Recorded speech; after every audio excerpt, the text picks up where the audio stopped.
Bom dia, irmãos. Bom dia. Graça, paz e o amor de Cristo estejam sobre a tua vida, a tua casa, também sobre a tua família, em nome de Jesus. Vamos colocar de pé? E já vai pegando a tua Bíblia, porque hoje eu queria chamar a irmã Márcia. Márcia, venha falar da palavra de Deus aqui. A Márcia, irmãos, tem um versículo que quer compartilhar conosco. E eu gostaria que você prestasse bastante atenção, que nós precisamos refletir. Márcia?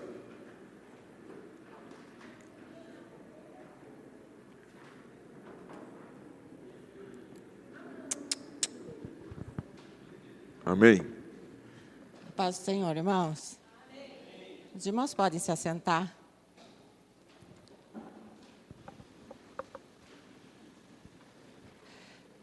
Irmãos, eu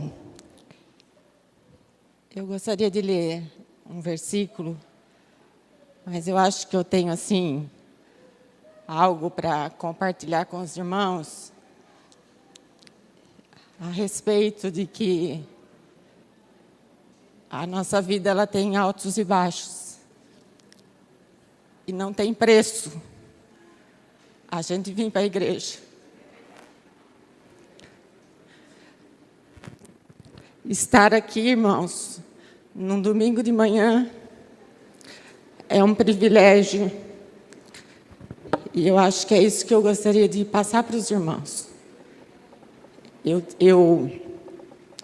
tenho sentido, assim, essa necessidade de falar para os irmãos que estar na casa de Deus, num domingo como esse, não tem preço. Quando eu vejo que você traz o seu filho para a casa do Senhor, que você está demonstrando para ele que você trabalhou a semana inteira, porque você precisa pôr o sustento na sua mesa, mas chega no domingo de manhã, você fala para o seu filho, domingo é dia do Senhor, e você levanta logo pela manhã e você não mostra para o seu filho que você vai dormir até mais tarde, porque domingo, final das contas, você está cansado, você trabalhou a semana inteira, e talvez nada mais justo do que no domingo você dormir até mais tarde. Mas você está mostrando para o seu filho que é mais importante você estar na casa do Senhor do que ter trabalhado a semana inteira para receber ali o seu benefício. Então, num domingo tão bonito como esse, que bom que nós estamos aqui. E todas as vezes que nós obedecemos ao Senhor, toda a responsabilidade fica com Ele, não é mais nossa. Quando Deus pede para Abraão que sacrifique o seu filho Isaque, o cordeiro não era mais responsabilidade de Abraão. O cordeiro era responsabilidade agora de Deus. Bastou Abraão levar seu filho no sacrifício em obediência, mas a partir daí, o cordeiro era com Deus. Então, quando você traz o seu filho num domingo de manhã, mostrando para ele que a semana começa agora e na presença de Deus, você está mostrando para ele. Você pode não ver o resultado agora, mas com certeza, todo esse resultado é com Deus. Então, estar na igreja num domingo como esse é privilégio. E a gente vem para a igreja porque nós fazemos as nossas reservas. Nós fazemos as nossas reservas porque chega um momento na vida da gente que a gente entra numa solitude com Deus. Uma das orações mais maravilhosas da Bíblia, e eu considero uma oração de gente grande, é a oração quando Jesus pede para o Pai Se possível for, passa de mim esse cálice. E houve um silêncio, porque Deus não passou o cálice. Mas Jesus diz que seja feita a tua vontade, não a minha. Eu creio que estar no domingo de manhã pela igreja, quando você pode, a gente tem que fazer isso. Porque talvez você entre numa época da sua vida que você tem que entrar nesse silêncio com Deus. Jesus chamou isso de cálice. Jesus, ao orar para o Pai, ele não disse assim: Senhor, que seja mais leve. Senhor, talvez a lança me doa mais do que os furos nas mãos. Talvez a vergonha, talvez a separação. A gente vai fazendo pacotinhos de pedido. E Jesus coloca tudo isso no lugar chamado cálice. E eu tenho aprendido, irmãos, que a minha oração, ela começou assim: Senhor, que não seja nada. Depois ela virou assim: Senhor, que a cirurgia seja tranquila. Depois ela virou assim: Senhor, que seja leve. Depois ela virou assim: Senhor, que eles consigam pegar a veia. Depois ela virou assim: Senhor, que tudo dê certo na quarta-feira. Então a gente vai montando pacotinhos de oração. Mas uma coisa eu tenho aprendido, que a gente deposita também esse pacotinho de oração em um lugar. Assim como Jesus chamou de cálice, a gente deposita esses pacotinhos e tudo isso vira uma coisa só. E quando ele vira uma coisa só, ele vira uma oração de alguém que tem intimidade com Deus. A gente não faz mais pacotinhos. Eu já não falo mais assim: Senhor, dos 22 exames de sangue que não deu alteração. Senhor, que a tomografia dê tudo certo. Eu simplesmente coloco tudo num lugar só e apresento isso para Deus. Eu acredito que esse espaço que Deus abre, na solitude com Ele, numa oração de silêncio, esse lugar é o choro. Eu acho que muitos já tiveram a oportunidade na vida de passar por algo em que agora o seu derramar na presença de Deus não são mais pacotinhos de pedido, mas é um derramar. Sabe o que é que você leva para Deus na sua oração? Agora você leva o choro. E sabe por que eu digo isso?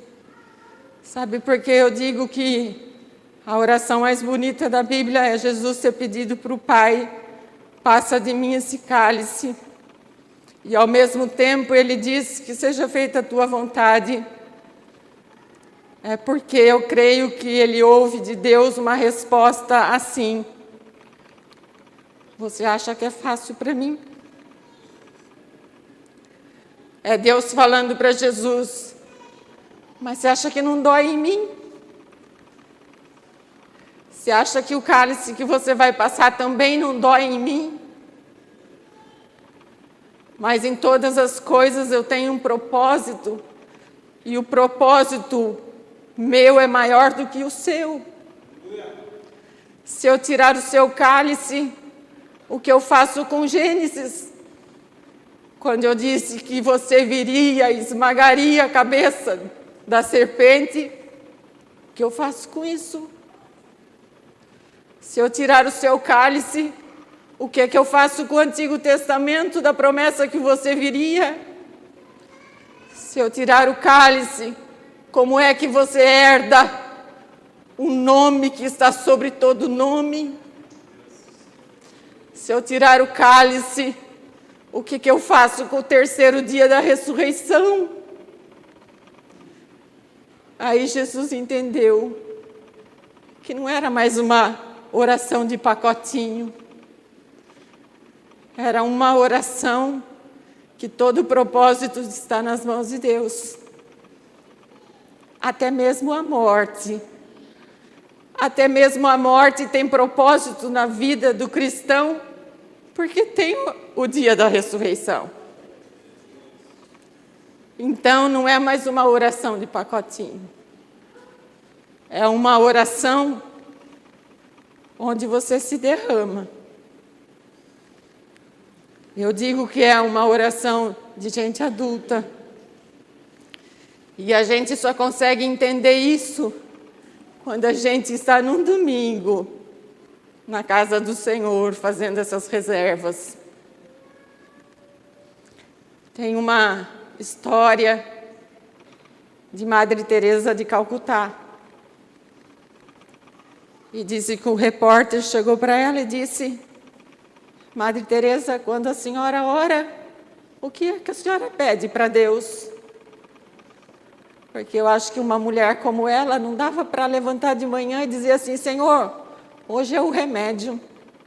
Hoje falta esse remédio. No outro dia ela acordava de manhã e falava: Senhor, hoje é o leite, não tenho leite. Oração dos pacotinhos.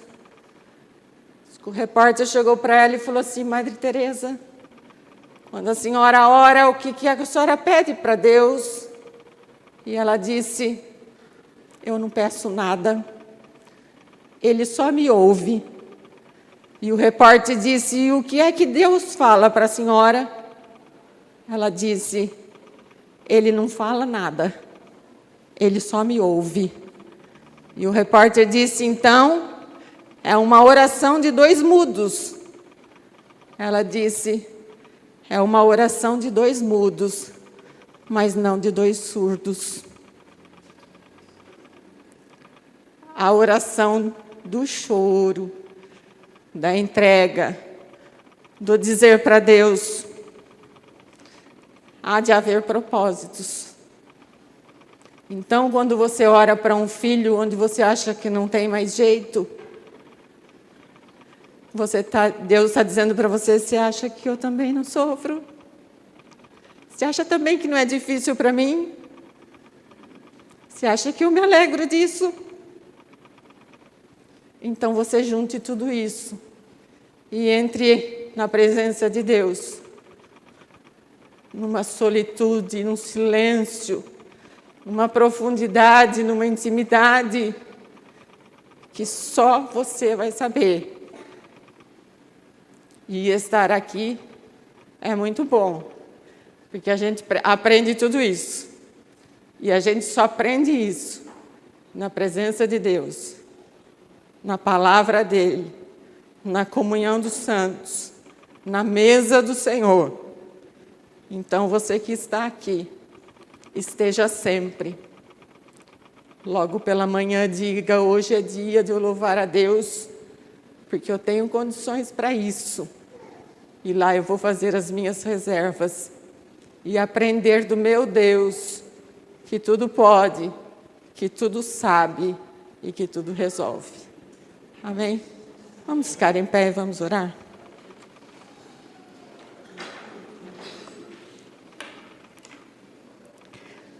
Soberano Deus, eterno Pai, obrigada, Senhor, porque o Teu povo se reúne na Tua casa, Senhor, com uma atitude, Senhor, de dizer: Senhor, Tu és maior do que todas as coisas. E hoje eu tenho condições e saúde e alegria de dizer para os meus filhos, para a minha família: vamos para a casa do Senhor, vamos estar na presença do Senhor. A segunda, a sexta-feira não é mais importante do que nos alegrarmos e estarmos na Tua presença, porque aqui recebemos a bênção. Aqui, Senhor amado, Tu dás a resposta, a capacidade, a graça que vem de Ti, Senhor.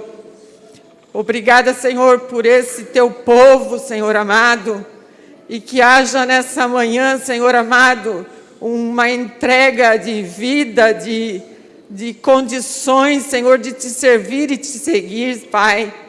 Que haja, Senhor, um despertamento no coração de cada irmão, Senhor, a começar de mim, de que vale a pena estar nos caminhos do Senhor, de que vale a pena, Senhor amado, a entrega, Senhor amado, da nossa vida, Senhor, de que somos. Senhor, que haja um despertamento na vida dos meus irmãos, de uma adoração sincera, porque não estamos diante de um Deus, Senhor amado, que não sofre com os nossos sofrimentos, mas estamos diante de um Deus, Senhor, que entregou o seu Filho, o bem mais precioso, Senhor amado, para morrer em nosso lugar. E diz para nós essa manhã: dói em mim também, mas eu tenho propósitos. Que haja, Senhor, propósitos na vida de cada um, abençoando, Senhor, ajudando, Pai, trazendo, Senhor, as famílias, Deus, na Tua presença. Oh, Pai, obrigada. Obrigada porque servimos um Deus único e verdadeiro, um Deus que está conosco e um Deus que há de fazer muito mais do que pedimos ou pensamos. Que o Senhor acrescente na vida de cada família nessa manhã, Senhor, essa consciência de quem Tu és e de que Tu deves ser merecedor de toda adoração, Pai. Ó, Senhor, que seja assim. Recebe, Senhor Deus, o nosso louvor, a nossa adoração, a nossa presença, Pai. Apesar das falhas, Senhor amado, que o Senhor seja honrado e louvado esta manhã, Senhor. Assim eu oro agradecida, Deus, e que possamos mais uma vez nos alegrarmos na comunhão dos santos. Obrigada, Deus, por esse tempo. Assim eu oro agradecida, no nome de Jesus. Amém.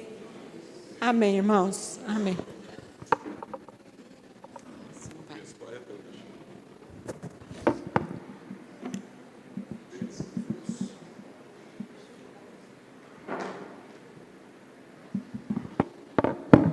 Está vendo, irmãos?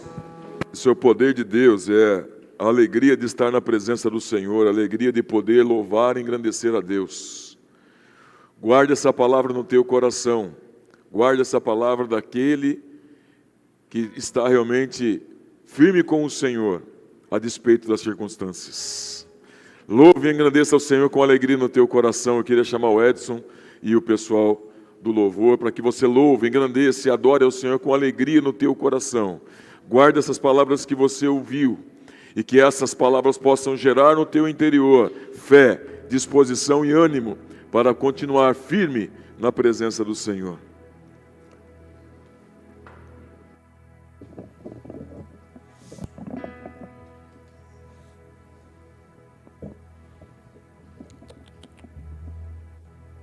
Pode ser, igreja.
És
te louvarei. Em todo tempo te adorarei. Em todo tempo te louvarei. Em todo tempo te adorarei.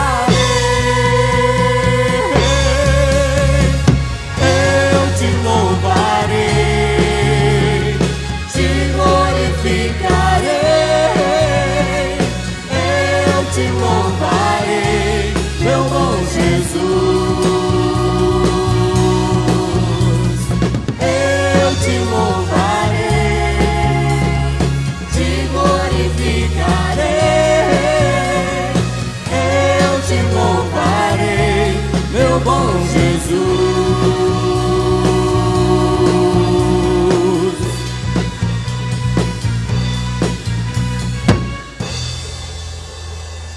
Amém, amém, amém. Às vezes eu me pego pensando em maturidade, né? Principalmente depois dos 40, comecei a pensar nisso. Eu acho que maturidade é o que a gente aprendeu aqui agora há pouco, né? Você ter certa notícia e falar o que a nossa irmã falou. E depois cantar uma música dessa, eu te louvarei, meu bom Jesus, independente da notícia que você tem. Isso é maturidade espiritual. Amém?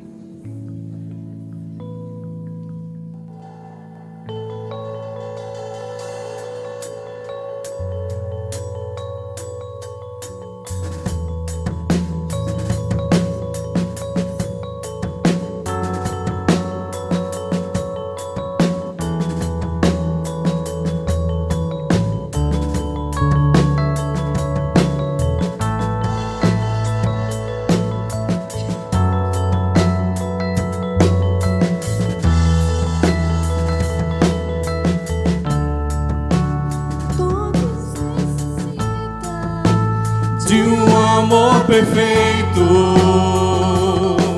perdão e compaixão. Todos necessitam de graça e esperança, de um Deus que salva.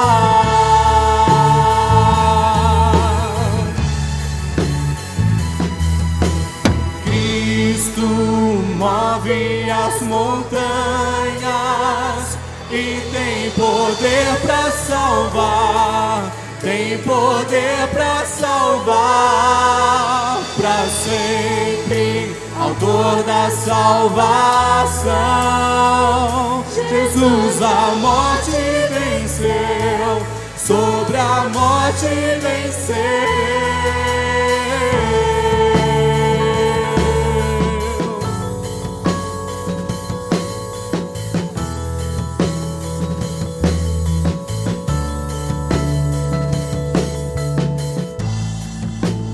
aceitas com meus medos, falhas e temores. Enche o meu viver, a minha vida entrego pra seguir teus passos. A ti me rendo.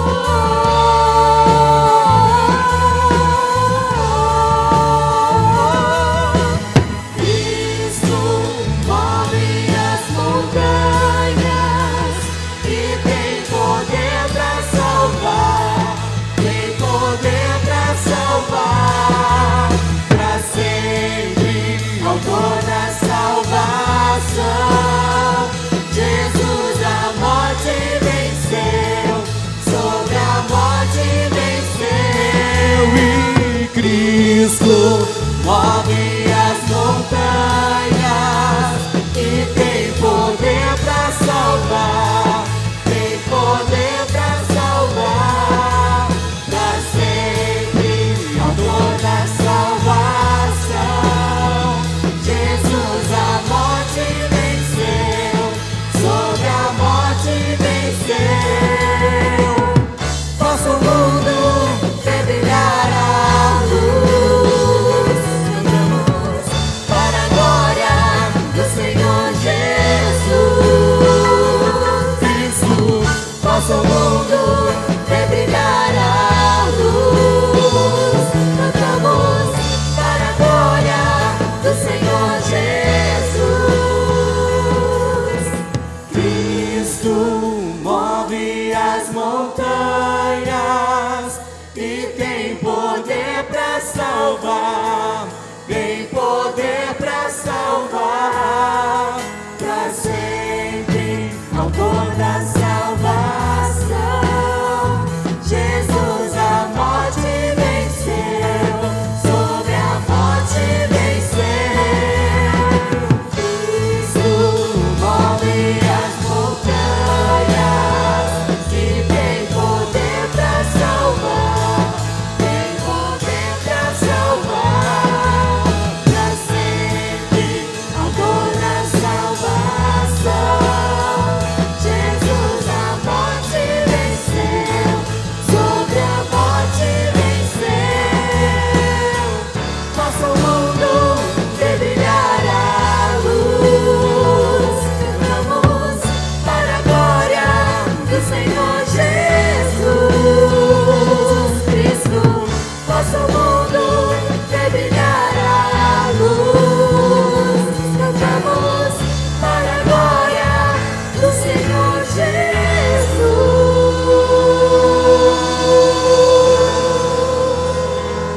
Louvado seja o teu nome. Amém.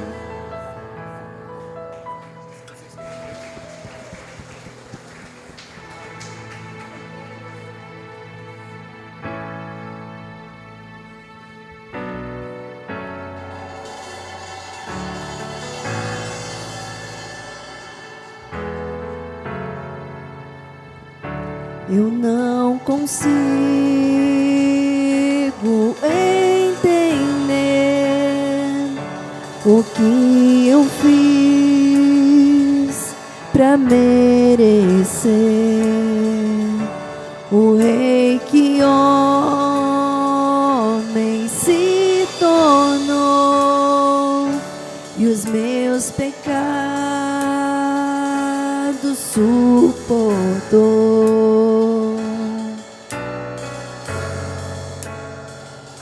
Seu nome é Emanuel,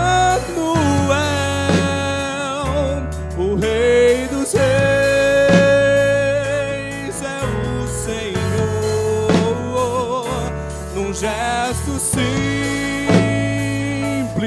de amor, num jumentinho triunfou. Bendito é o Rei que vem em nome do Senhor. Toda a terra canta ao Messias, a morte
ao terceiro dia ressuscitou.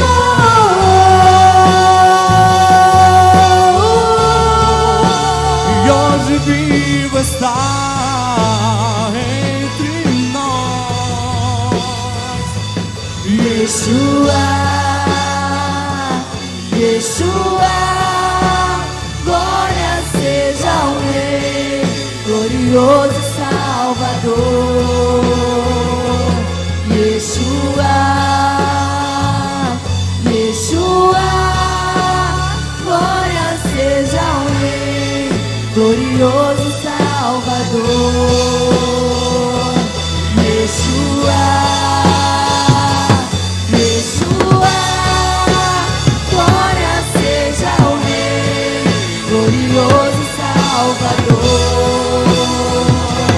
Yeshua, Yeshua, glória seja ao Rei, glorioso Salvador.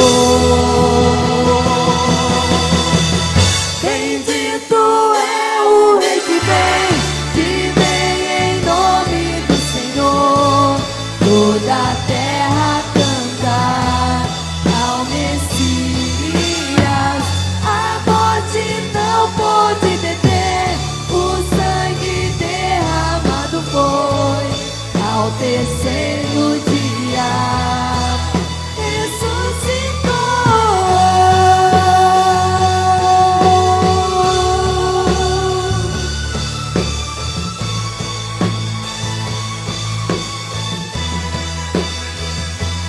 Yeshua, Yeshua, glória seja ao Rei, glorioso Salvador. Yeshua, Yeshua, glória seja ao Rei, glorioso Salvador.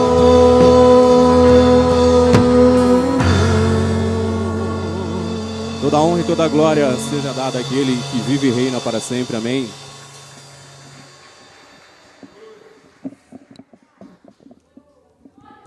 Glória a Deus, pode se assentar, queridos.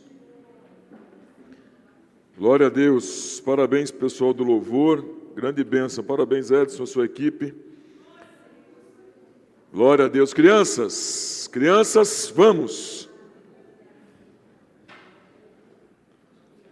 Tonela.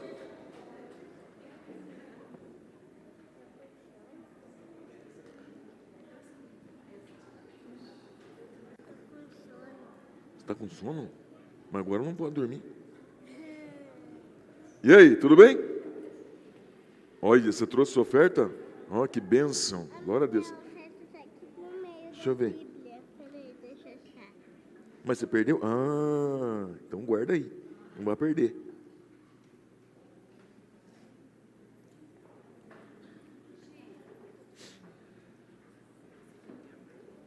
Que bênção. Olha quanta criança, irmãos.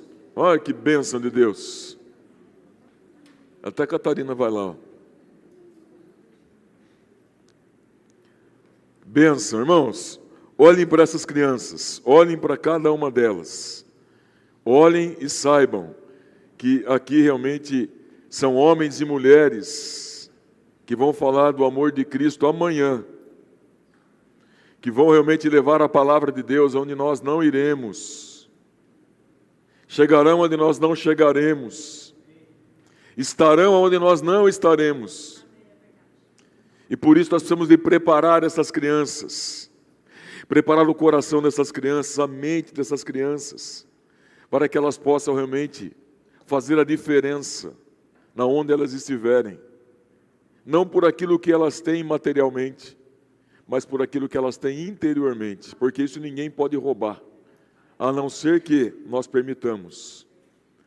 Então nós precisamos de construir uma fortaleza no coração e na mente dessas crianças, para que ninguém possa roubá-las da presença do Senhor. Então, é o nosso objetivo, e é buscar ao Senhor, para que o Senhor possa levar essas crianças a cada dia como instrumento na mão dele, em nome de Jesus. Vamos orar? Senhor, nós queremos te agradecer e te louvar por cada uma dessas crianças. Meu Deus, sabemos que o Senhor tem propósitos, sabemos que o Senhor cumpre aquilo que o Senhor promete, e sabemos que o Senhor é aquele que tem tudo no controle das tuas mãos. Por isso, meu Deus, coloca sobre essas crianças a tua palavra, que o teu poder se manifeste sobre elas, que elas sejam um instrumento nas tuas mãos, Senhor. Meu Deus, a cada dia, a cada instante, a cada momento, meu Deus, que esses corações recebam a tua palavra, que esta mente receba a tua palavra, e que esta semente seja, meu Deus, para frutificar a 30, 60, 100 por um. Meu Deus, que elas possam ser instrumentos nas tuas mãos, que elas cresçam, Senhor, como homens e mulheres que vão fazer a diferença onde estiverem, porque haverá, Senhor, no coração delas a tua palavra, o teu poder e a tua presença.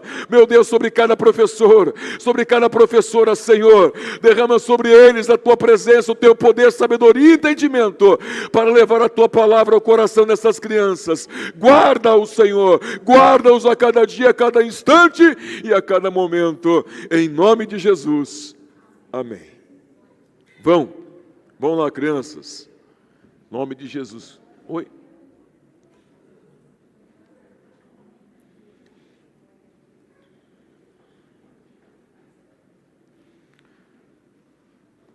Vão lá, crianças, vão lá, porque tem um tempo preparado para vocês, que vai ser uma grande bênção em nome de Jesus. Amém. Quem nos visita hoje pela primeira vez? Levante a mão se há alguém nos visitando hoje pela primeira vez, levante a sua mão.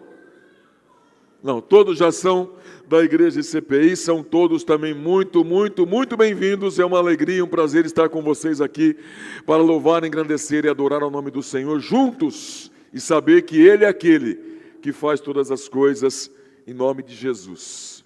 Irmãos,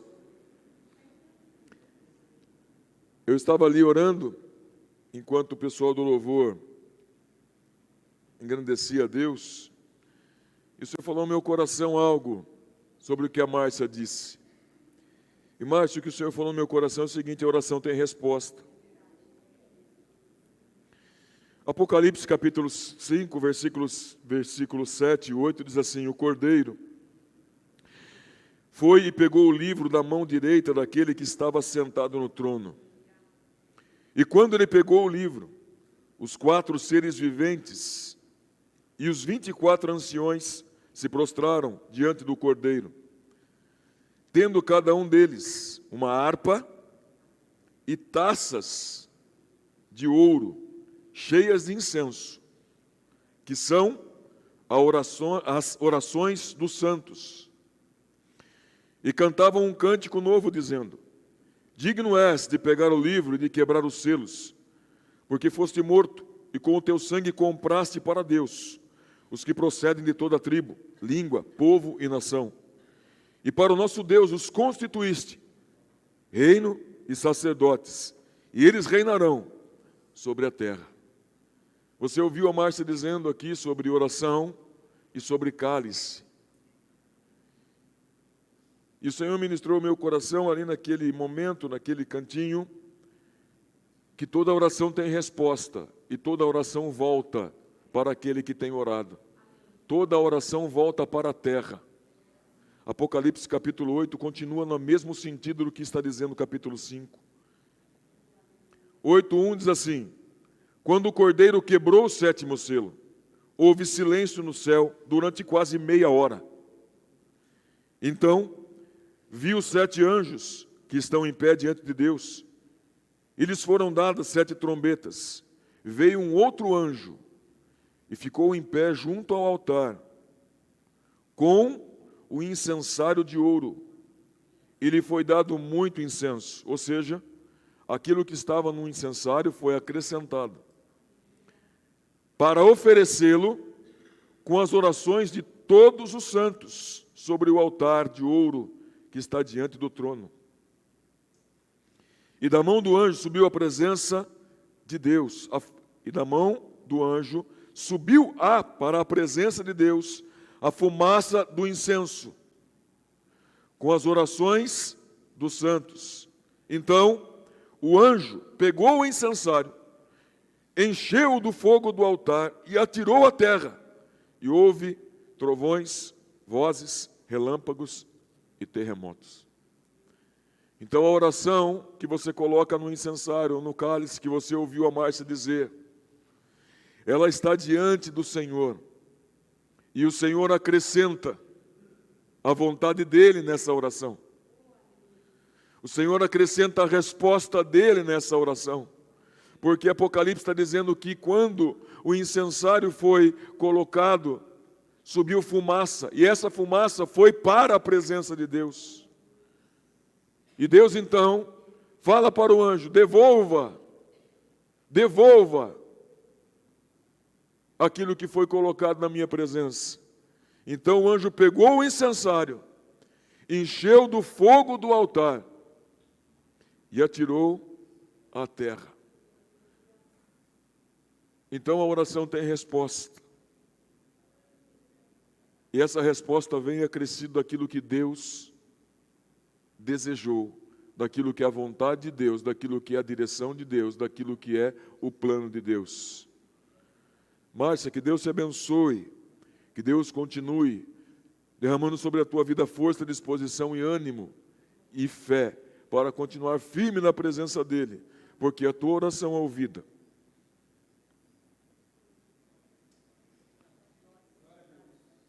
E no tempo certo, ela vai voltar com a resposta e o poder de Deus.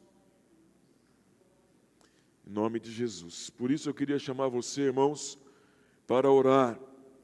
Minha voz está acabando, mas queria chamar você para orar, para buscar a presença de Deus, encher o incensário que está na presença de Deus.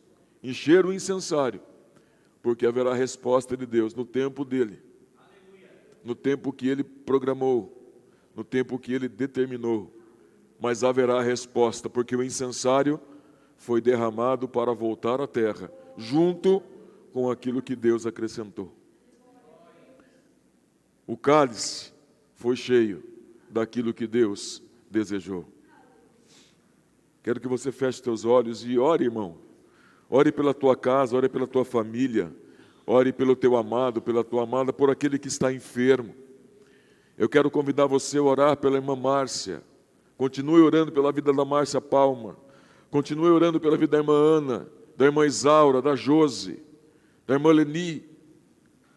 Continue orando por todos aqueles que estão enfermos. Continue buscando a presença de Deus, crendo que Ele pode fazer grandes coisas, crendo que Ele cura, crendo que Ele foi ontem, é hoje, será amanhã o mesmo. Crendo que Ele é aquele que responde à oração daquele que clama com um coração sincero. Crendo que é aquele que responde à oração daqueles que se colocam na sua presença, crendo que Ele é poderoso, que Ele é o Rei dos Reis, que Ele é o Senhor dos Senhores, que Ele é aquele que pode fazer todas as coisas.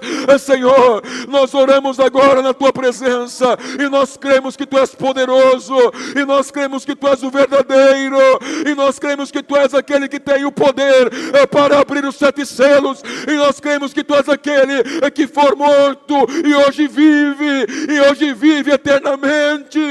Jesus, nós cremos que Tu és aquele que ressuscitou, que venceu a morte e que hoje está sentado no trono de glória. Senhor, nós clamamos na Tua presença como igreja, nós buscamos a Tua face crendo que Tu podes fazer. Jesus, meu Deus, nós clamamos como igreja, Senhor, e buscamos a Tua presença agora. Manifeste a Tua graça, Senhor. Manifeste a Tua graça agora sobre cada um daqueles que estão enfermos. Jesus, nós oramos agora pela vida da Márcia.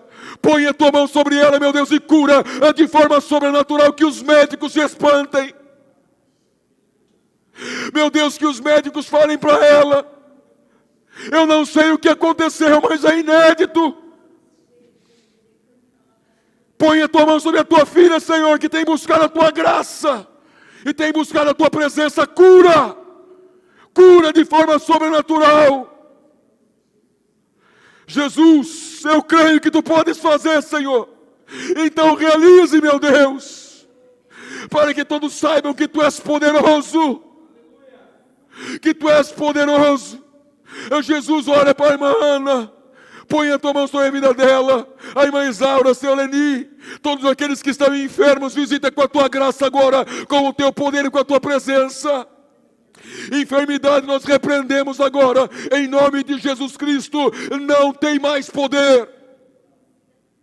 Sai agora toda dor, toda enfermidade, todo caroço, desapareça em nome de Jesus. Receba cura sobre a tua vida, receba cura, receba transformação, receba renovo. Meu Deus, visita as casas, os lares, as famílias agora.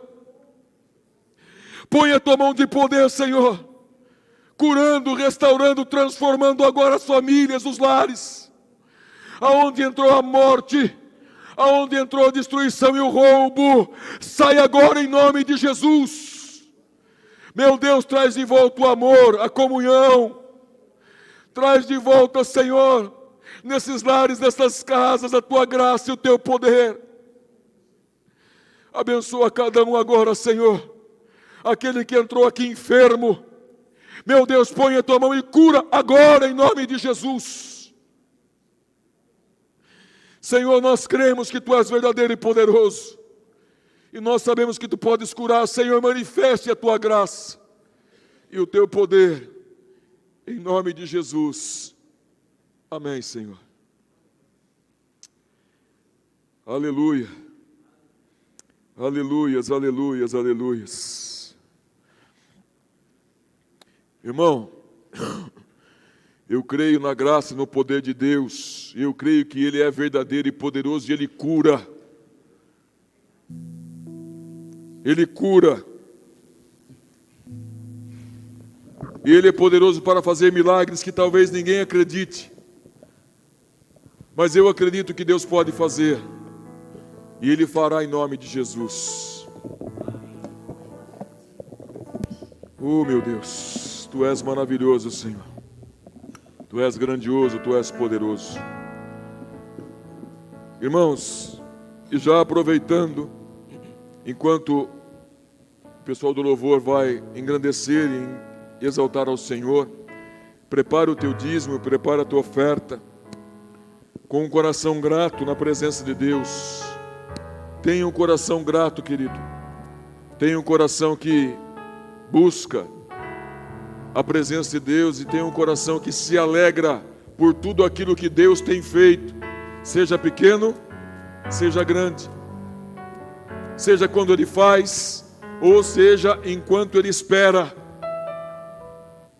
Tenha um coração grato todos os dias, porque o coração grato é aquilo que agrada a Deus. Entregue o teu dízimo, entregue a tua oferta, porque você tem um coração grato a Deus e sabe que tudo vem das mãos dEle, e que nada poderemos fazer sem Ele. Então tenha um coração grato para dizer: Senhor, eu trago a minha oferta, o meu dízimo, porque eu sou agradecido a Ti, não porque eu sou obrigado, mas porque eu tenho um coração grato, porque eu sei que tudo que eu tenho vem das Tuas mãos. Eu somente estou Te devolvendo o que o Senhor tem me dado. Senhor, abençoa cada dizimista, cada ofertante, cada um daqueles, meu Deus, que com alegria, com o coração grato tem entregue na Tua casa, na Tua presença, o dízimo, a oferta. Senhor, que não falte coisa grande nem coisa pequena, mas em tudo o Senhor abençoe. Em tudo o Senhor derrame, Senhor, sobre eles a Tua graça, o Teu poder e a Tua presença.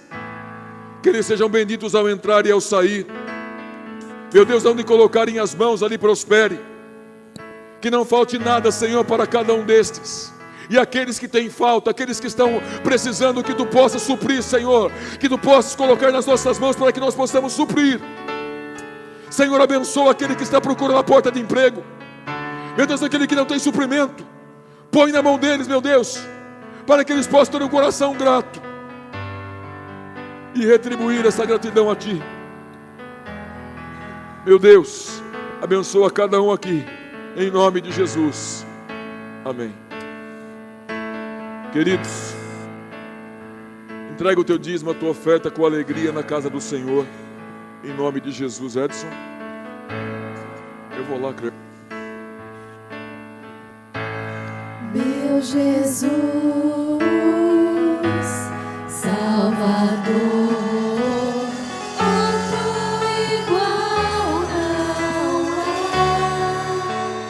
Todos os dias quero louvar as maravilhas de teu amor.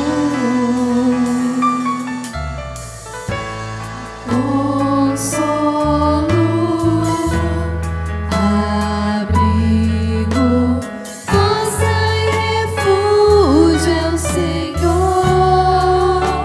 Com todo meu ser, com tudo que sou, sempre te adorarei.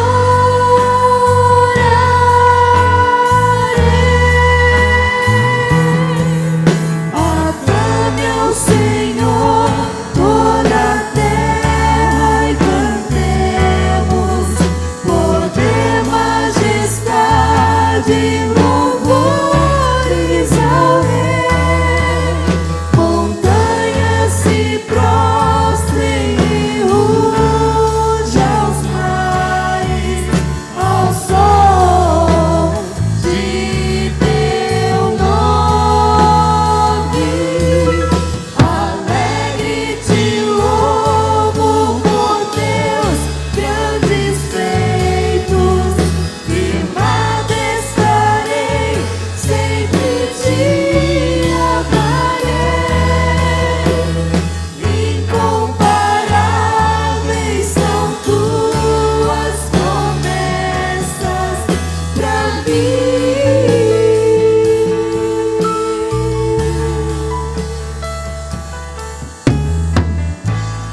Meu Jesus, Salvador, outro igual não há. Todos os dias quero louvar as maravilhas de teu amor.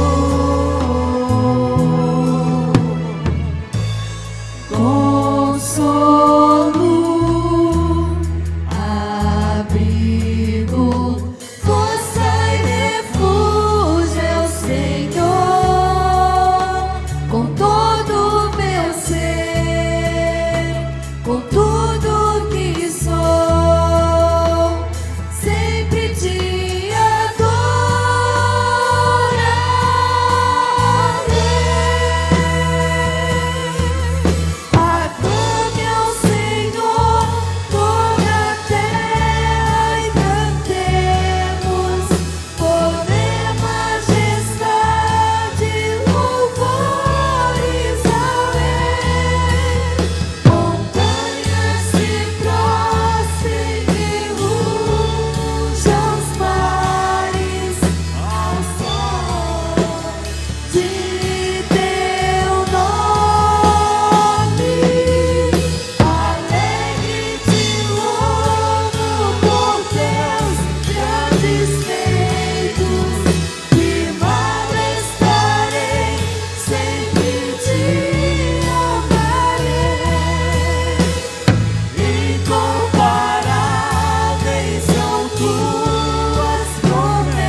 Bom dia a todos, a paz.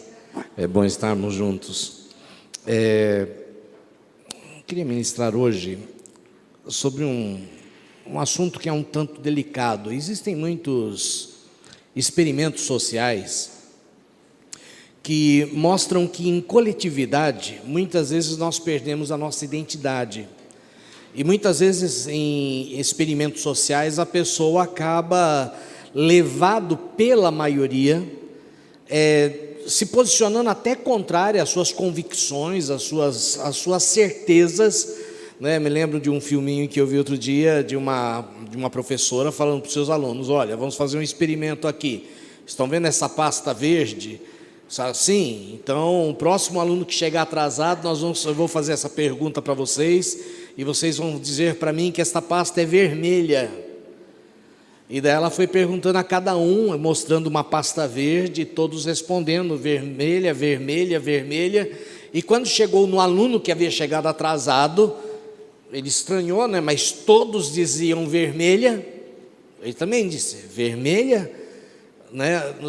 É uma tendência, há vários experimentos em consultórios, em elevador, que tentam mostrar essa tendência natural da influência do meio e da maioria sobre o indivíduo. Isso não é diferente na vida cristã.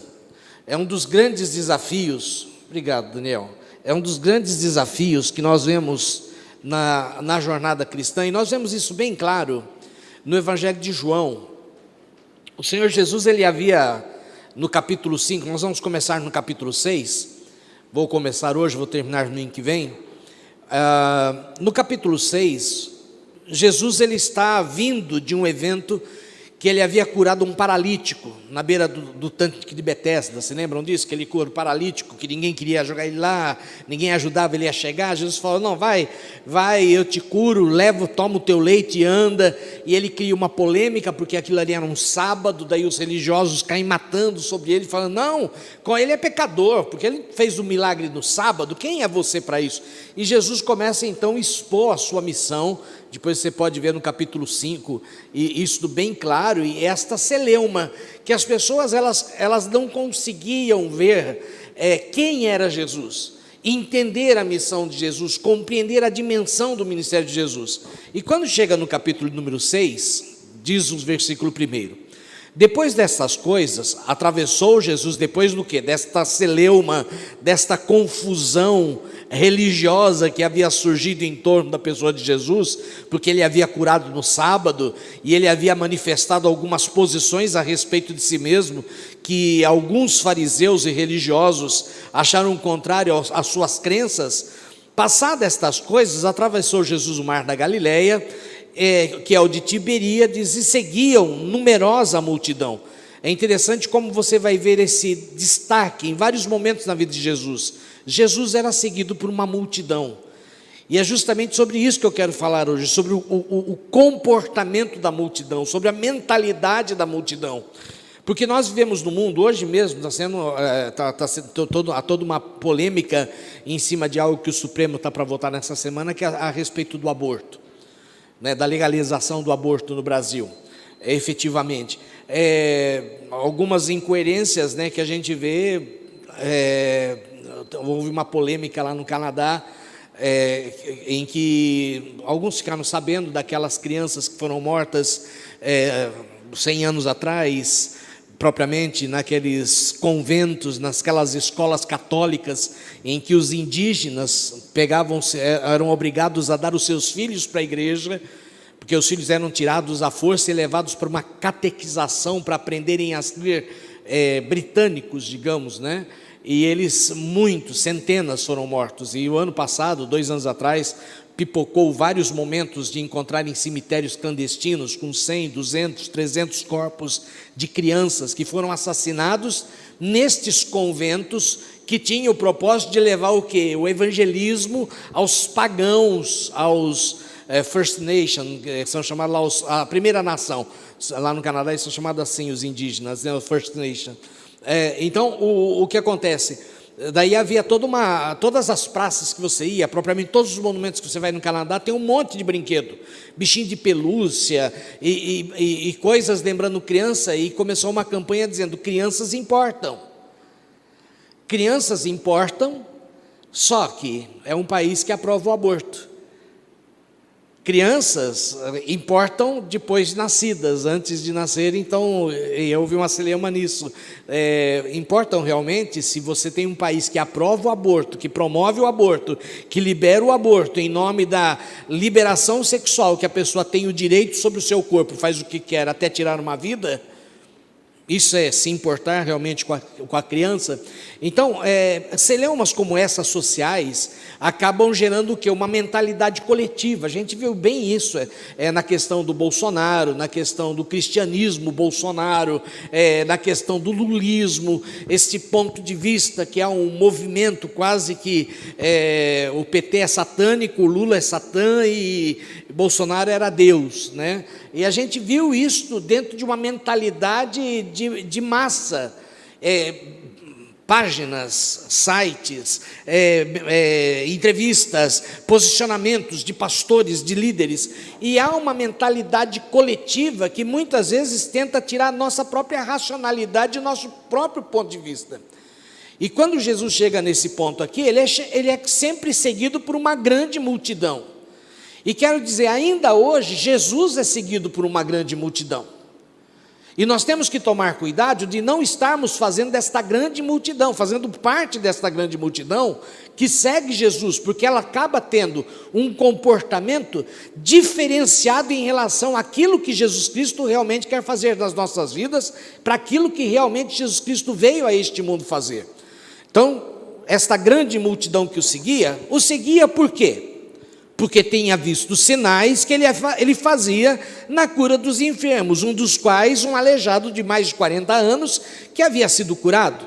A multidão falou: ninguém fez isso, ninguém faz isso, vamos atrás dele, ele faz milagres, ele resolve problemas atuais, ele resolve problemas momentâneos, ele resolve problemas do já. E Jesus aqui ele vai fazer um milagre muito maior em nível de proporção e abrangência, porque lá ele curou um homem, e aqui você sabe o decorrer da história, se você vê o subtítulo do capítulo, diz a multiplicação dos pães. Jesus vai chegar para os discípulos e falar, eu vou narrar essa parte, porque nós vamos pular essa parte do texto, que eu quero me deter na sequência. E Jesus então faz o quê? Chega para os discípulos, vendo a grande multidão, diz: olha, o que vamos fazer para alimentar este povo? Porque, entenda, toda multidão tem necessidade da curiosidade, do ver, do sentir, do apalpar, do presenciar, do se manifestar, e também necessidades básicas, no caso aqui o alimento. E Jesus fala para os discípulos: como nós vamos alimentá-los? Eles falam: Senhor, não dá, nós não temos caixa para alimentar todo esse povo. Daí chega um dos discípulos e fala: ó, Senhor, tem aqui esse menino com 5 pães e 2 peixinhos.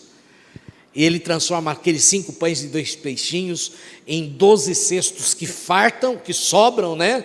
Diz o texto que, verso 11, então Jesus tomou os pães e, tendo dado graças, distribuiu entre eles, e também igualmente os peixes, quanto queriam. E quando já estavam fartos, disse-lhe Jesus aos seus discípulos: recolhei os pedaços que sobraram, para que nada se perca. Assim, pois, o fizeram e encheram 12 cestos de pedaço dos 5 pães de cevada que sobraram aos que haviam comido. Agora, presta atenção, diante desse milagre, qual é o comportamento da matilha, o comportamento da multidão? Vendo, pois, os homens o sinal que Jesus fizera, disseram: este é verdadeiramente o profeta que deveria vir ao mundo. Realmente este é o porta-voz de Deus. Realmente este é o que traz a palavra de Deus. Realmente é esse que traz a revelação de Deus. Sabendo, pois, Jesus que estavam para vir, com o intuito de arrebatá-lo, de tomá-lo para o proclamar rei, retirou-se novamente sozinho para o monte. Sabe qual a reação do povo? Eu quero ver milagre, eu estou seguindo Jesus porque eu quero ver milagre. Eu estou seguindo Jesus porque eu quero ver maravilhas, porque eu sei que Jesus faz milagre, eu sei que Jesus faz maravilha. E eles, seguindo Jesus, de repente eles descobrem que Jesus não faz somente milagres atípicos como cura, mas ele pode suprir necessidades cotidianas, como o pão nosso de cada dia. Aquele povo tinha fome, e de repente Jesus supre uma necessidade básica que muitos gostariam de ter suprido. Você não tem que trabalhar, você não tem que se esforçar para nada, e simplesmente tem alguém que põe o pão na tua mesa e faz com que você fique com a barriga cheia de comida, farto. Muita gente vive nessa perspectiva. Hoje nós até citamos do ano passado ou retrasado, que saiu uma pesquisa que o Brasil está em segundo lugar da geração que nem trabalha nem estuda. Porque muitos jovens hoje não querem trabalhar nem estudar porque estão vivendo nas custas dos pais. Não querem trabalhar porque tem tudo de graça, tem tudo fácil, tudo de mão beijada. E acham que todo mundo tem que dar. E fora isso, o governo é paternalista também. Temos uma geração de gente que poderia estar procurando uma profissionalização, mas não, prefere viver de Bolsa Família, de Bolsa Ajuda disso ou daquilo para poder se manter. E não vão procurar emprego. Para quê? Tem sustento, tem a comida necessária. E aqui eles falam, nós temos uma solução para o nosso problema. Por quê? Jerusalém estava tomada, a Judéia estava tomada, Roma dominava sobre eles, eles queriam independência, eles queriam ter autonomia, eles queriam ter liberdade econômica, eles queriam ter sustento. De repente estava ali alguém que podia suprir e solucionar todos os problemas imediatos, todos os problemas que estavam diante dos olhos deles. Nós vamos resolver vários problemas aqui. Primeiro, Jesus cura. Já está resolvido o problema da saúde aqui, se fosse a nível político. Jesus dá alimento, já resolve o problema da alimentação do povo. O povo tem fome, Jesus soluciona esse problema.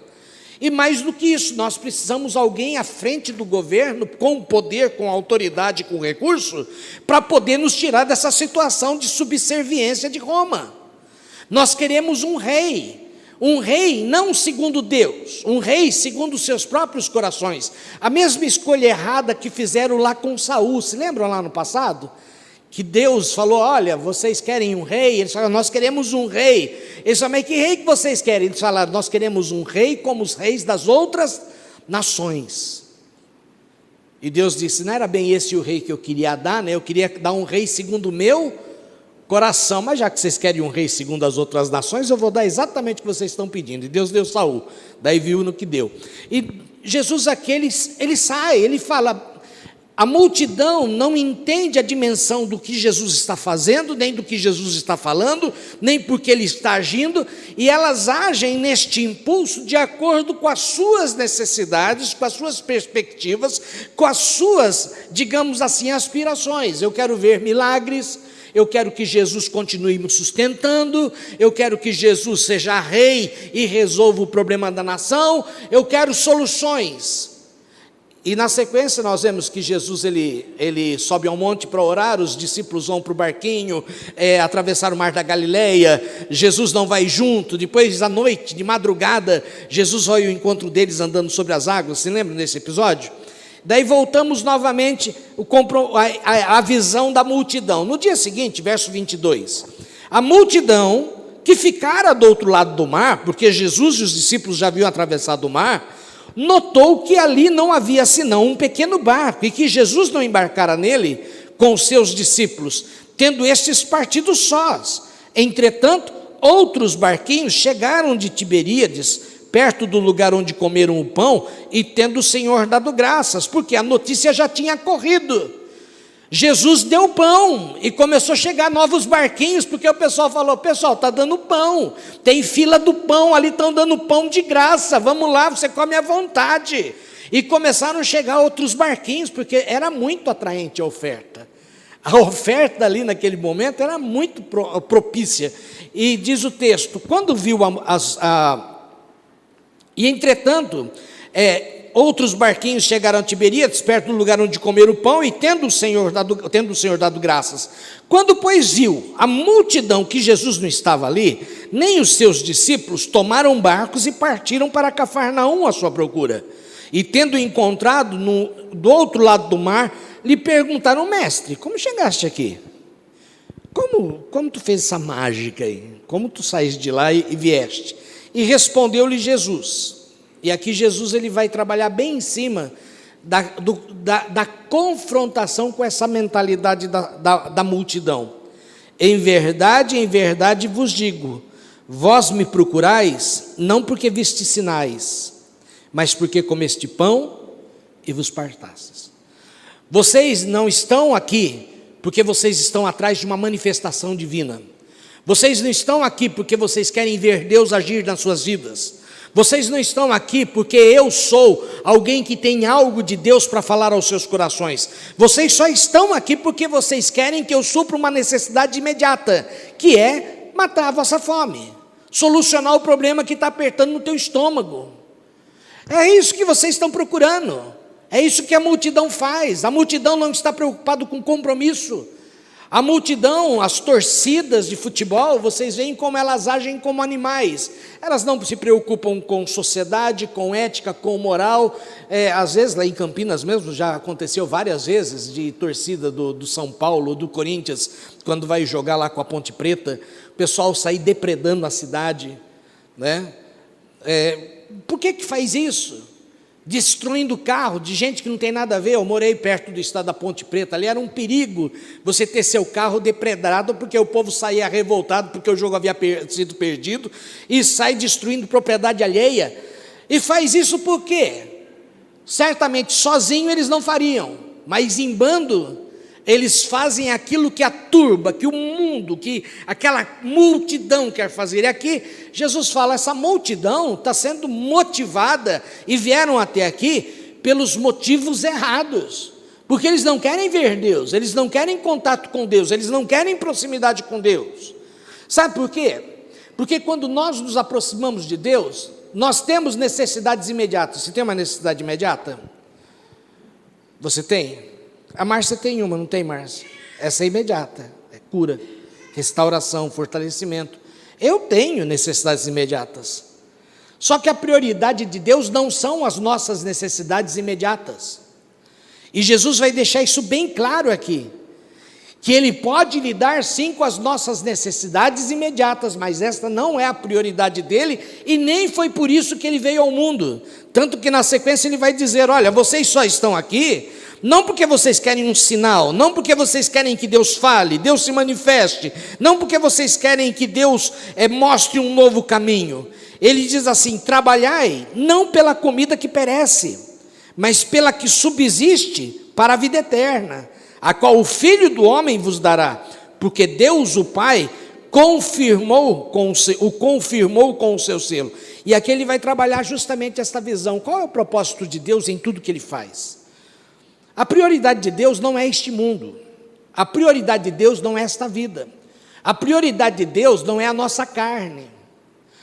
É lógico que são necessidades imediatas que nós temos, porque estamos na carne ainda, mas quando Jesus Cristo veio, Ele não veio meramente para saciar a fome, Ele não veio para colocar pão na boca do faminto. Quando Jesus Cristo veio, Ele veio para trazer ao homem algo que pudesse levar ao homem a uma esperança de uma eternidade, a uma esperança de uma vida que vai além desta vida, de uma vida de esperança além da morte, além do sofrimento, além da angústia, além da perda, não somente naquela perspectiva, o que eu faço neste mundo termina neste mundo, o que eu vivo neste mundo termina neste mundo, o que eu vivo nesta vida se esvai com o passar dos anos e com a chegada da idade.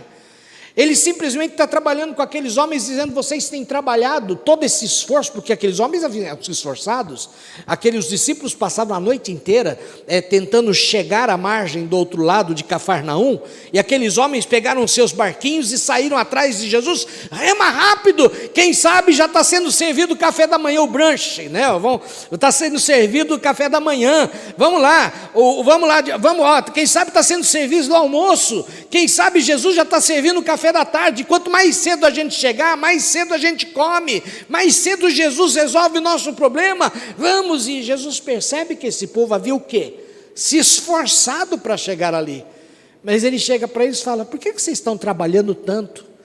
Vocês estão trabalhando tanto, se esforçando tanto para vir me encontrar, só pensando naquilo que eu posso dar agora, mas eu quero dar um alimento para vocês.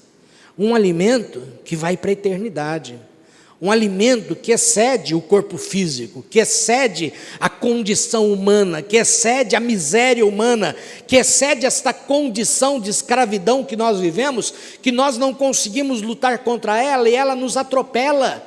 Nós somos atropelados pela vida e pelas circunstâncias da nossa humanidade. Nós temos a falsa ilusão de controle. Mas já reparou que a gente não tem controle nenhum de coisa nenhuma na vida da gente? A gente não manda nada, a gente não controla nada, a gente não determina nada, a gente não estabelece nada, a gente anda de acordo com aquilo que Deus faz na nossa vida e como a Márcia citou bem, seja feita a tua vontade, não a minha. Se for possível, passa esse cálice, mas no final das contas, a palavra de Deus diz, e aqui vem algo muito importante, sabe, eu já fiz uma oração, que é muito difícil de me lembrar dessa oração. Eu não sei se você já fez essa oração, porque ela vai pesar para o resto da tua vida. Sabe qual é? Seja feita a tua vontade. Você já fez essa oração para Deus? Já? Sabe que Deus leva a sério? E o dia que você falou para Ele, seja feita a tua vontade, Ele falou, eu vou fazer. E sabe quando Ele faz a vontade dEle? Não necessariamente quando Ele faz a vontade dEle, Ele faz a nossa. Tá certo, não, mas o Salmo 37, se não me engano, fala lá, né? Agrada-te o Senhor e Ele satisfará o desejo do teu coração. Só que ali está consciente o seguinte, faça aquilo que agrada o coração de Deus, ou tenha no teu coração o desejo de agradar a Deus, que se você quer agradar a Deus, Deus vai te ajudar a cumprir esse propósito no teu coração. Deu para entender a lógica? Você quer agradar a Deus, então Deus vai honrar esse desejo do teu coração. Ah, eu não quero honrar a Deus, mas eu quero pedir coisa para Deus. Deus fala, eu só respondo às orações que são segundo a minha vontade, segundo o meu propósito, segundo o meu critério, segundo o meu plano para a tua vida, o meu projeto. E dentro dessa perspectiva, Jesus então ele fala para eles, olha, vocês estão trabalhando e trabalhando muito por coisa à toa, por coisa boba. Não que não seja necessária, por isso Jesus Cristo fala lá em Mateus 6, ele diz, olha, não andeis o quê? Ansiosos com respeito a coisa alguma, porque Deus sabe que vocês necessitam de todas as coisas. Por isso que ele diz, olhai as aves, olhai os lírios não tecem, não fiam, mas se vestem, as aves não colhem, não plantam, mas Deus as tem sustentado, não valeis muito mais vocês do que aves? Deus dará a cada dia o que vocês necessitam, basta a cada dia o seu mal. E Deus, por meio de Jesus, quer trazer essa revelação a esses homens, e diz na sequência do capítulo 6, no verso 28 o seguinte, dirigiram-se, pois, a ele, perguntando, que faremos para realizar as obras de Deus? Ele está falando, olha, vocês têm que trabalhar por aquilo que não perece, vocês têm que se esforçar por aquilo que não perece, vocês têm que se esforçar por aquilo que é eterno. E daí eles chegam para Jesus e dizem, olha, Senhor, tudo bem, mas como que o que faremos para realizar as obras de Deus? Respondeu-lhe Jesus, a obra de Deus, na verdade é esta, que creiais naquele que Ele enviou, aquele que por Ele foi enviado. Esta é a obra de Deus. A obra de Deus se resume em uma única coisa neste mundo. Sabe qual é o propósito da obra de Deus? Não é curar, não é libertar, não é fazer nada mais do que manifestar Jesus, porque Jesus tem a cura, Jesus tem a libertação, Jesus tem a transformação. Dá para entender esse conceito? É aquele ditado, não põe os carros na frente dos burros. E parece que de repente o Evangelho se tornou uma busca por soluções de problemas, enquanto que o Evangelho devia ser uma busca por Jesus, porque Jesus é a solução máxima de Deus para todos os problemas. E de repente a igreja se tornou um lugar de busca de soluções para problemas e não de Jesus. Venha para a campanha da libertação, venha para a campanha do descarrego, venha para a campanha dos 7 dias da queda da muralha de Jericó, venha para a campanha do pão, venha para a campanha da água, venha para a campanha do óleo benzido, do óleo santificado, da rosa branca, do leite, Tem uma igreja em Campinas, estava tendo uma campanha da prosperidade, eles encheram uma banheira de leite, e para entrar tinha que passar dentro do leite, falando: Deus está te conduzindo para uma terra que mana leite e mel. Já chegava com o pé azedo, né, para o culto, né? E as pessoas começam com esses movimentos dos mais esdrúxulos, e se esquecem que Jesus está falando aqui: olha, Deus não me enviou a este mundo para resolver problemas. Esses problemas se resolvem quando vocês andam comigo, porque eu me manifesto na sua vida. Mas é importante que você entenda que há um problema eterno na tua vida, que é muito mais preocupante do que a fome, do que a doença, do que a paralisia, do que a cegueira, do que a lepra, do que qualquer outra coisa. Muito mais importante do que a falta do alimento, muito mais importante do que a falta de liberdade, muito mais importante do que estar com um governo que faça a vontade de Deus e não estar debaixo da força e da imposição de Roma. E Jesus vai falar sobre isso. Deus me enviou para que vocês creiam em mim, e não fiquem somente correndo atrás de coisas que geram trabalho, desgaste, nos extenuam, mas não produz nada, porque não é eterno, é passageiro. E Jesus, ao falar isso, ele diz algo curioso, porque ele diz na sequência, diz o Evangelho: então disseram eles: que sinal fazeis para que o vejamos e creiamos em ti? Quais são os teus feitos? E aqui mostra bem a relação que a multidão quer ter com Deus. Sabe qual é? É aquela relação de subserviência. Deus, eu quero te servir, mas o que o Senhor faz por mim? Deus, eu quero conhecer quem você é, mas me prova quem você é. Mostra quem você é, manifesta quem você é, como que falando: esteja submisso debaixo das nossas perspectivas. E Jesus está falando: não, vocês não entenderam ainda, não sou eu que estou debaixo do seu microscópio, é você que está debaixo do microscópio de Deus. Não sou eu que estou debaixo dos holofotes, é você que está debaixo de vocês. É vocês que estão debaixo dos holofotes de Deus, e Deus quer que vocês vejam quem vocês são, a situação que vocês estão, porque se vocês não perceberem isto, o mero contato comigo, com os meus sinais, com os meus milagres, não fará diferença na tua vida. E na sequência justamente ele entra nesse sentido. Nossos pais, disseram eles, comeram o maná no deserto, como está escrito: Deus ia comer pão do céu. E replicou-lhe Jesus: em verdade, vos digo, não foi Moisés quem vos deu o pão do céu. O verdadeiro pão do céu, o pão que vem do céu, o pão da eternidade, o pão que alimenta, o pão que traz a verdadeira vida, é o meu Pai quem vos dá. Porque o pão de Deus é o que desce dos céus e dá vida ao mundo. Então lhes disseram: Senhor, dá-nos sempre deste pão. E declarou-lhe Jesus: eu sou o pão da vida. O que vem a mim jamais terá fome. O que crê em mim jamais terá sede. Porém eu já vos disse que, embora me tenhais visto, vocês não conseguem crer. Eu sou o pão do céu. Deus visitou esta terra e desceu do céu o pão para alimentar tua alma, para alimentar o teu coração, para suprir tua maior debilidade, a tua maior necessidade. Mas mesmo assim, vocês só conseguem estar presos a milagres que vocês querem atestar diante dos vossos olhos, como se Deus fosse obrigado a fazer milagres, como se Deus fosse obrigado a estar atento às minhas necessidades e suprir cada uma delas de acordo com os meus caprichos. E Deus simplesmente nós devemos entender que Deus é o Criador, nós somos a criatura. Deus é o Senhor, nós somos seus servos. Ele é o Rei, nós somos seus súditos. E há uma inversão de valores muitas vezes em que parece que é o contrário. Nós mandamos e Deus fazemos. Nós estabelecemos e Deus tem que fazer de acordo com aquilo que nós estabelecemos. Nós somos o arquiteto da nossa vida, fazemos os nossos projetos, as nossas mirabolantes expectativas e colocamos o projeto de Deus e falamos para Deus: Deus, faz de acordo com o modelo que eu te apresentei.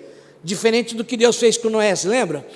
Ele falou: olha, faz de acordo com o modelo que eu te dei, a arca. É você que faz de acordo com o meu modelo, não sou eu que faço de acordo com o teu modelo. E na sequência Jesus então diz para eles: todo aquele que o Pai me dá, esse virá a mim, e o que vem a mim, de modo nenhum lançarei fora, porque eu desci do céu, não para fazer a minha própria vontade, e sim a vontade daquele que me enviou. E a vontade de quem me enviou é esta: que nenhum eu perca de todos os que me deu, pelo contrário, eu ressuscitarei no último dia. De fato, a vontade, agora ele responde aqui, qual a vontade de Deus afinal? A vontade de meu Pai é que todo homem que vira o Filho do homem, o Filho dele, e nele crer, tenha vida eterna, e eu ressuscitarei no último dia. Sabe o que aconteceu com o aleijado que Jesus curou no tanque de Betesda? Sabe o que aconteceu com ele? Mesmo curado, ele morreu. Sabe o que aconteceu com o cego? Mesmo curado, ele morreu. Sabe o que aconteceu com os 10 leprosos? Mesmo curado, eles morreram. Sabe o que aconteceu com todos que comeram pão nesta multiplicação de pão? Todos morreram. E Jesus está falando: vocês não estão entendendo. Vocês têm problemas imediatos, mas há um problema muito mais sério sobre a tua vida. Sabe qual é? Que se você não se deixar conduzir por Deus, para a solução de Deus para a tua vida, para aquilo que te livra realmente da morte e do inferno, não adianta você ter somente os seus problemas resolvidos nesta terra, porque a grande vida que nós esperamos não está aqui, está na eternidade. Isso aqui é um leve sopro, é um leve momento, é um passar, é um piscar de olhos, segundo as Escrituras. Somos como a relva, nascemos, brotamos e é tarde logo morremos, secamos. Não somos nada neste mundo, viramos história, não importa quão digníssimo tenhamos sido. Meus irmãos, uma geração depois de termos partido deste mundo, o máximo que vai ter é nome de rua, se tiver nome de rua com o nosso nome. E muitas vezes você olha o nome da rua, você não sabe quem é a pessoa, só o parente: foi meu avô, foi meu bisavô, porque essa é a realidade do mundo. E Jesus está falando: vocês estão preocupados com comida? Se você não comer, você morre. Se eu não te curar, você morre. Mas eu quero te entender: se você não vier até mim, você morre para sempre, para toda a eternidade. Mas se você vier até mim, eu vou estar suprindo até tua necessidade nesta vida, e te prometendo que ainda que você morra, porque ele disse isso para Marta, lembram disso? Aquele que crê em mim, ainda que morra, viverá para sempre. Essa é a promessa, porque o meu compromisso com vocês não é meramente resolver problemas, que muitas vezes, se trabalharmos um pouco mais, se nos esforçarmos um pouco mais, nos dedicarmos um pouco mais, as coisas se resolvem. Mas são problemas que nós não podemos resolver por nós mesmos. Este problema se chama aquilo que nós temos na palavra de Deus acusado como pecado, que são as atitudes que nos separam de Deus, que produzem em nós a morte, porque o salário do pecado é a morte. Então ele diz aqui claramente isso: meus queridos, eu sou o pão do céu, eu quero alimentar a tua alma, eu quero alimentar a tua alma com esperança, com força, com vitalidade. Eu quero sim poder, se necessário for, multiplicar o pão, mas essa não é a minha prioridade. A minha prioridade é que você coma de mim, que sou o pão da vida, e viva por toda a eternidade. Uma vida que vai além dessa. Essa perspectiva que Jesus vai trazendo para os seus discípulos, para as pessoas, ele vai trazendo numa dimensão de compromisso, de realidade, dizendo: olha, vocês estão me procurando e vocês estão trabalhando muito para resolver problemas imediatos, e estão esquecendo de como está a tua relação com Deus, porque é necessário. É interessante a figura que ele usa, de fato, verso 40, a vontade do meu Deus é que todo homem que faça o quê? Vir aqui é no sentido do verbo ver, tá? Então ele está falando, lembram que a gente falou de Moisés a semana passada? Que Moisés até um determinado momento da vida dele, ele ouvia Deus, ele via a manifestação de Deus, mas houve um momento na vida dele que ele falou: Senhor, eu não quero somente mais ouvir, eu quero te ver, eu quero ver a ti, mostra-me a tua glória.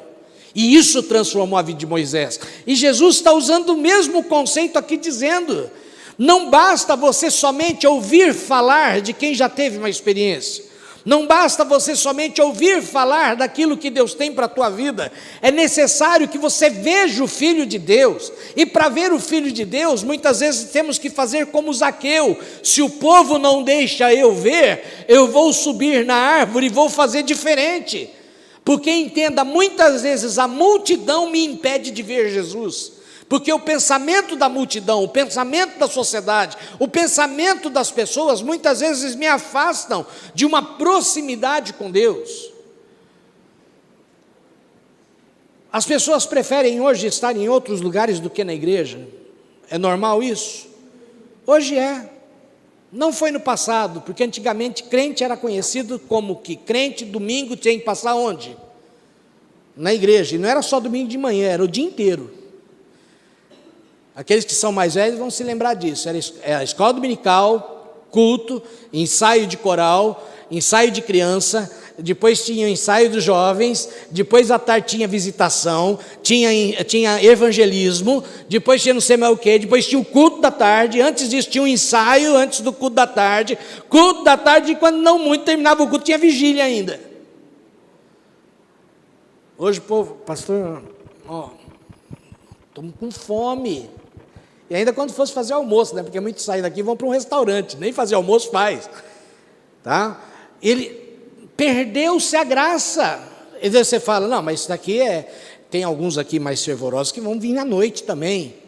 Mas se você for de países como a gente viu lá em Portugal mesmo, Portugal, culto é só de manhã, não existe culto à noite. Todas as igrejas são fechadas à noite. Nos Estados Unidos, todas as igrejas são fechadas à noite. No Canadá, todas as igrejas são fechadas à noite, é só culto de manhã. Por quê? Porque o povo sabe o que faz? Termina o culto, vai para a praia, vai para o parque, vai para o bosque, vai para fazer outras coisas, porque domingo é dia de descanso, porque eu trabalhei a semana inteira. E aqui Jesus está falando: olha, vocês têm trabalhado muito, muito, vocês não têm trabalhado pouco, vocês têm se esforçado muito, mas vocês estão perdendo aquilo que é mais importante na sua vida, que é a possibilidade de estar vendo aquele que Deus colocou diante de vocês para mudar o seu coração, mudar a sua sorte, mudar o seu destino, mudar a sua perspectiva de vida e a perspectiva de futuro. Qual é o meu futuro? Meu futuro, eu gosto do que Paulo falava, né? Para mim o viver é Cristo e o morrer é lucro. Viver para mim é Cristo, vou viver Cristo. Porque Cristo é o mais importante, fazer a vontade dEle naquilo que o agrada, naquilo que lhe é referente, naquilo que é a vontade de Deus que eu faça nele. E Ele coloca para aquela grande multidão, falando o quê? Olha, infelizmente vocês estão aqui, mas vocês não conseguem me ver.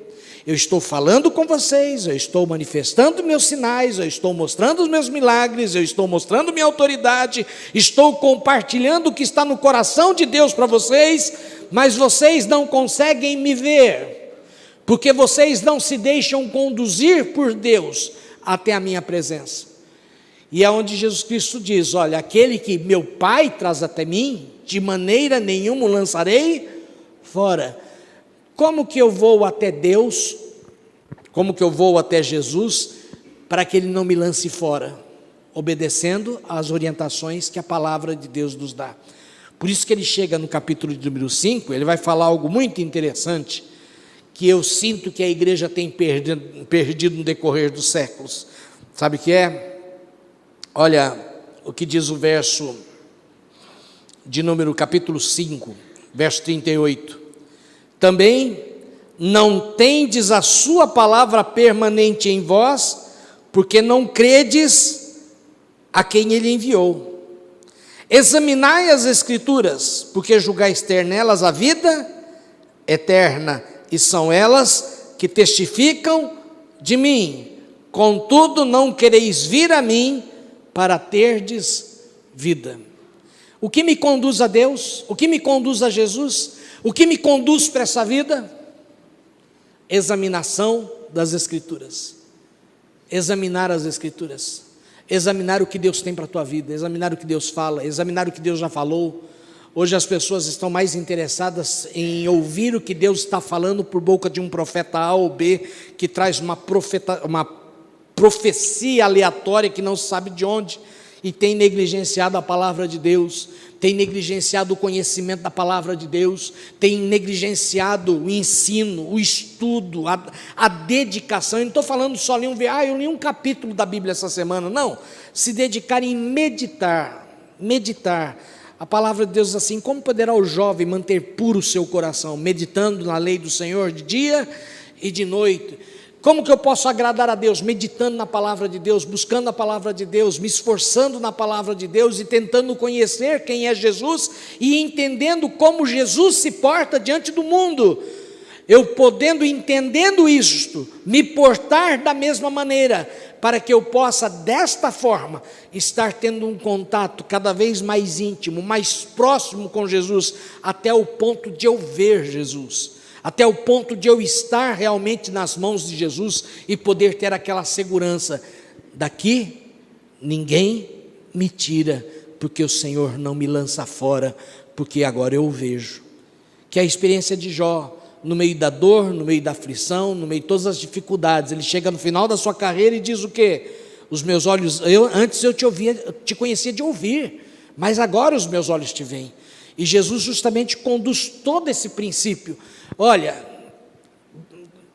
Deus tem milagres, Deus tem sinais, Deus pode fazer coisas que você nunca imaginou na tua vida, Deus pode, mas tudo deve partir de um início, porque se buscamos somente soluções imediatas, nós nunca vamos ver Jesus. Se nós só procuramos soluções para o hoje, para o agora, nós nunca vamos ver Jesus. Nós temos que tomar deste pão que desce dos céus, tomar deste pão que é o presente de Deus para nós, e permitir que Ele faça a diferença na nossa vida, se faça parte da nossa vida. Sabe o que acontece com o alimento quando você come? Ele se torna parte de você, não é assim? A energia que gera no consumir um alimento, aquilo se torna energia que te motiva a viver. É a mesma coisa Jesus Cristo. Nós temos que nos alimentar dele, para que ele seja a força que nos impulsiona para esta vida. E muitas vezes nós nos sentimos cansados, nos sentimos derrotados, nos sentimos fracos, nos sentimos abatidos, nos sentimos incapazes, mas quando nós temos este encontro com Deus, nós entendemos que nós estamos nas mãos dele e ninguém pode nos tirar dali, e que sua graça e o seu poder nos sustentam e nos mantém, haja o que houver, seja onde for, no momento em que estivermos, e nos conduzirá para toda a eternidade. Porque Jesus não veio somente para solucionar o agora, Ele veio para solucionar o sempre. Ele não veio para solucionar o hoje, Ele veio para solucionar a nossa eternidade. E quando nós tomamos posse disso, a nossa vida se torna mais fácil, se torna não sem lutas, não sem provas, mas mais suportável, porque nós encontramos a certeza de que o remédio que nós estamos tomando não está somente cortando os sintomas, mas está curando a doença. Dá para entender isso? Quando a gente está com dor, muitas vezes a gente toma remédio para a dor, mas sentir a dor passar não quer dizer que nós estamos curados. Dá para entender isso? E às vezes, religião só serve para aliviar a dor na nossa consciência, mas não cura a doença da nossa alma. É isso que Jesus estava falando para eles: vocês se esforçam muito para ter um Deus que vos atende, um Deus que se submeta, um Deus que esteja debaixo das suas expectativas, mas vocês têm que aprender que o que Deus espera é que vocês vivam debaixo das expectativas deles, para que Ele se faça força motivadora e te conduza a essa dimensão onde, ainda que esteja morto, viverás. Ainda que morra, eu te ressuscitarei, porque nem a morte pode te tirar das minhas mãos. A morte pode me tirar dos meus entes queridos. A morte pode me tirar das pessoas que me amam. Mas a morte não pode me tirar das mãos de Deus.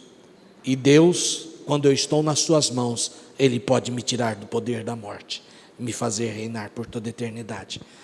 Semana que vem a gente vai continuar, porque a gente não parou, porque a gente vai dar continuidade a esse texto, porque semana que vem é ceia. E a gente vai falar sobre essa dimensão do pão do céu e como isso repercute na nossa vida, porque comer o pão que é Jesus não basta, não é como se fosse meramente comer uma refeição, é algo que vai bem além disso. E a gente vai estar compartilhando com vocês como que Jesus se faz participante da nossa vida quando nós comemos dele, e nós estaremos participando da ceia então. Amém? Pastor Eloy.